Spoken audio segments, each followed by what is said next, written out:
आज के डेट में दुनिया में हर एक चीज़ की ट्रेडिंग की जा सकती है, तो उस बीच कार्बन ट्रेडिंग हम सब के लिए एक नई चीज़ है। इसका main M green house gases के एमिशन को कम करना है और ग्लोबल वार्मिंग पे फुल स्टॉप लगाना है। देखिए, अब देशों को अपनी हैवी इंडस्ट्री चलाने के लिए एक लाइसेंस लेना पड़ता है। ये लाइसेंस कुछ और नहीं बल्कि कार्बन ट्रेडिंग कैप का एक परमिट होता है जो कंट्री एक दूसरे को इशू करती है। यानी ये एक लाइसेंस है जिससे वो अपनी हैवी इंडस्ट्रीज आगे बढ़ा सकते हैं, उसमें मैन्युफैक्चरिंग और तमाम काम कर सकते हैं। प्रावधान की अगर बात करें तो कंट्रीज और फैक्ट्रीज एक्स्ट्रा परमिट भी खरीद सकती हैं। यानी अगर उनके कैप से ज़्यादा उनका कार्बन एमिशन हो रहा है तो वो एक्स्ट्रा परमिट भी खरीद सकती है, जिससे कि वो अपना आगे का काम बढ़ा सकती है। और ये परमिट नेशनल, डोमेस्टिक और इंटरनेशनल लेवल पर भी इशू की जाती है।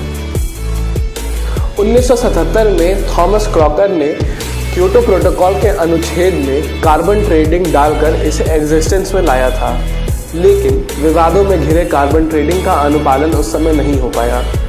उसके बाद फिर 2013 में इसे सेनेट में लॉन्च किया गया और फिलहाल में ये 39 देशों में और 23 सब नेशनल डिविजन्स हैं जहां पे इसे फॉलो किया जाता है। इतिहास गवाह है कि अमेरिका में ऐसे लिमिट वाली कैप हमेशा से इफेक्टिव रही है। बात पुरानी है, लेकिन उन दिनों अमेरिका में सल्फर डाइऑक्साइड का एमिशन बहुत बढ़ गया था, जिसकी वजह से एसिड रेन की समस्या भी बढ़ती जा रही थी। तो उस समय भी अमेरिका में ऐसी ही कैप, एक लिमिट बनाई गई थी, एक कैप बनाई गई थी, जिसके बाद सल्फर डाइऑक्साइड के एमिशन को काफ़ी हद तक कंट्रोल में किया जा सका। लाजमी है कि सरकार के लिए कार्बन ट्रेडिंग एक बहुत ही आसान स्टेप होगा। तुलना अगर की जाए तो टैक्सेस और रेगुलेशन लाने से सबसे बड़े तो पहले लोगों के विरोध होंगे। देखिए, कार्बन ट्रेडिंग का सबसे बड़ा नुकसान गरीब देशों को होता है।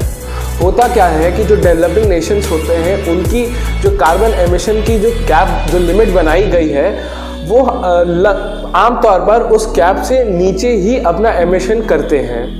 तो जो बड़े देश हैं, जो डेवलप्ड नेशन है, जिनके एमिशन बहुत ज़्यादा हैं, वो इन देशों से अपने परमिट्स खरीद लेते हैं। तो अब इसमें होता क्या है कि जो बड़े देश के भी एमिशन, जो एक्स्ट्रा एमिशन उनके यहाँ हो रहे हैं, वो अकाउंट होंगे छोटे देशों में।